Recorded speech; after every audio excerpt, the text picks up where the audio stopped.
A lo largo de la historia se habla de muchos temas en las Escrituras, y sin enrollarnos, un tema bastante importante y que considero no siempre se toca en muchas congregaciones. E incluso si tú no conoces absolutamente nada de la Biblia y Jesús, seguramente muy pocas son las personas que vinieron donde ti, se te acercaron y te presentaron el pecado que cometiste de acuerdo a las Escrituras. Y lo cierto es que a nivel mundial se tiene un concepto del pecado que va muy desviado de acuerdo a lo que marca la Biblia. Los católicos por su parte piensan que pecado es desobedecer a su papa o al padre, a su santo, etc. Algunas otras personas no conocen la palabra pecado, simplemente no les suena. Tanto es así que incluso algunas personas afirman ser lo suficientemente buenas y no haber pecado ni haber hecho daño a nadie. Otros simplemente se escudan bajo la frase si todos hemos pecado y nadie es perfecto. Y lo cierto es que muchas de estas personas no tienen idea de lo que significa la palabra pecado. Bueno, sé que fue una introducción bastante larga, explicando muchos ejemplos, pero ahora quiero explicarles la palabra pecado de acuerdo a la Biblia.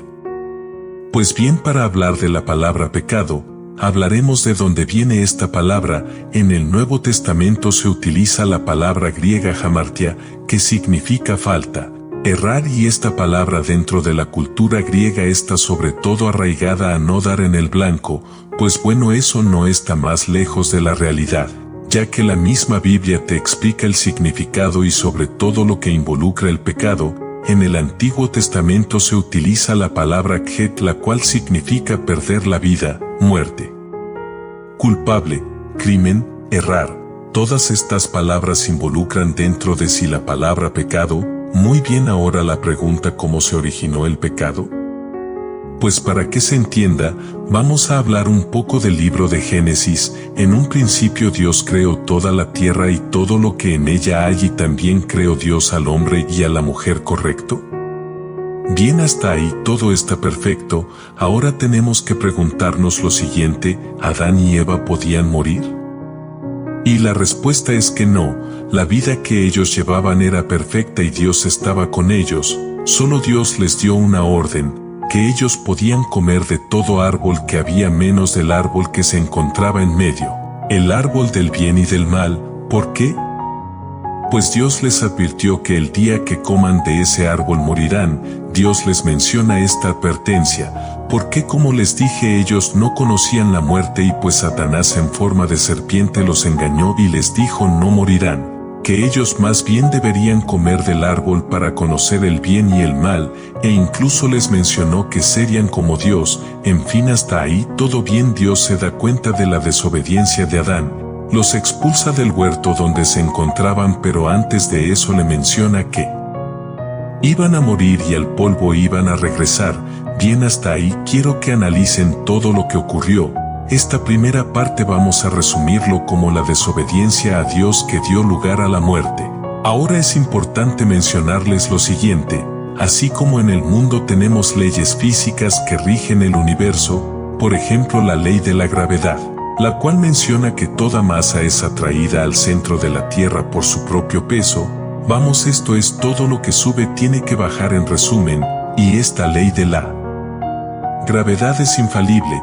También así es el pecado, que funciona como si fuese una ley, donde en Romanos 8 verso 2 nos dice: porque la ley del Espíritu de vida en Cristo Jesús me ha librado de la ley del pecado y de la muerte. Notemos que en este versículo nos menciona de la ley del pecado, es decir, existe una ley del pecado al igual que la ley de la gravedad. ¿Y en qué consiste esta ley? Pues se nos dice en Romanos 6 verso 23 que la paga del pecado es muerte, es decir, la conclusión de ese pecado es muerte en el ser humano, y vemos que Dios le dijo a Adán evidentemente que él iba a morir. Pero ahora la pregunta es: ¿esto en qué afecta a la humanidad?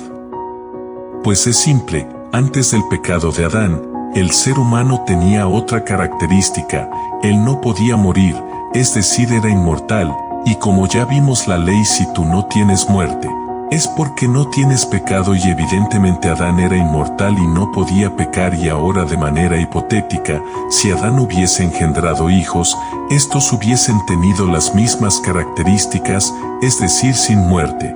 sin pecado. Sin embargo, Adán fue tentado y engañado por Satanás y pecó, desobedeció a Dios entonces, por la ley del pecado, que indica que aquel que pecó debe morir, pues Adán ahora sí podía morir y pecar. Poco después Adán y Eva engendraron hijos, los cuales por la naturaleza heredada de sus padres sí podían morir y también pecar, y así sucesivamente hasta nosotros. Tú que estás viendo este video pecas y también sabemos que moriremos, y esto que te acabo de relatar nos menciona la Biblia en Romanos 5 verso 12, que menciona: por tanto, como el pecado entró en el mundo por un hombre, y por el pecado la muerte, así la muerte pasó a todos los hombres, por cuanto todos pecaron. Ahora esa muerte que les acabo de explicar va más allá. No solamente es una muerte física, sino una muerte espiritual. Por lo tanto, aparte de la muerte y el pecado, es como si toda la humanidad, es como si tú hubieses perdido la conexión, la comunicación que tenías con Dios. Ahora quiero presentarte dos enfoques bíblicos acerca de las consecuencias de este pecado en la humanidad.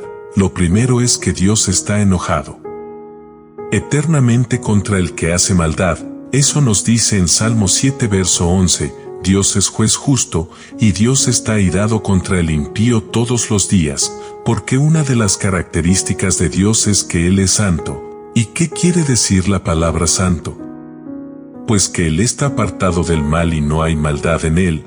La Biblia menciona que Dios no habita en la maldad y que el malvado no habitará tampoco con Él. Y la segunda característica es que la humanidad en general, al estar en una naturaleza de muerte por el pecado, tiene dos condiciones. La primera es que está en un estado de esclavitud. Esto lo afirmó Jesús en el libro de Juan 8 verso 34. Jesús les respondió: de cierto os digo, que todo aquel que hace pecado, esclavo es del pecado. Y la segunda condición de esta naturaleza de pecado es que aquel que practica el pecado en realidad es hijo del diablo, y está escrito en Primera de Juan 3 verso 8, que dice: el que practica el pecado es del diablo, porque el diablo peca desde el principio. Intenta explicar esto del pecado con Chubis y espero hayas podido entender esa condición de naturaleza de pecado en la que te encuentras. La Biblia menciona que no te engañes diciendo dentro de ti que no has pecado. Ahora ya sabes que toda la humanidad está en esa condición de muerte y que por causa de eso toda la humanidad es propensa a pecar. ¿Por qué? Porque se encuentra ya en un estado de muerte. ¿Y qué les pasa a las personas que mueren en esta naturaleza? Pues como Dios no habita en la maldad, vivirán eternamente separados de Dios eternamente y para siempre. En Romanos 6 verso 16, menciona: y con el don no sucede como en el caso de aquel uno que pecó, porque ciertamente el juicio vino a causa de un solo pecado para condenación, pero el don vino a causa de muchas transgresiones para justificación. Si te pones a analizar, esta naturaleza del pecado es bastante triste. Toda la humanidad pecamos y la humanidad perdió su conexión con su Creador. Es bastante triste porque esta naturaleza es peor que el cáncer. Al menos el cáncer se acaba cuando uno muere. Pero esta naturaleza te separa eternamente de Dios. Es triste, porque muchas personas parten de este mundo y ahora no tienen salida y su alma estará separada eternamente y para siempre de Dios. Y si no hubiese venido Jesús, y si Dios no hubiese tenido amor y misericordia, esta muerte sería eterna para toda la humanidad y sin solución alguna. Pero ahora tú que estás vivo viendo este video, escucha: así dice la palabra de Dios, porque de tal manera amó Dios al mundo, que ha dado a su Hijo unigénito, para que todo aquel que en él cree, no se pierda, mas tenga vida eterna.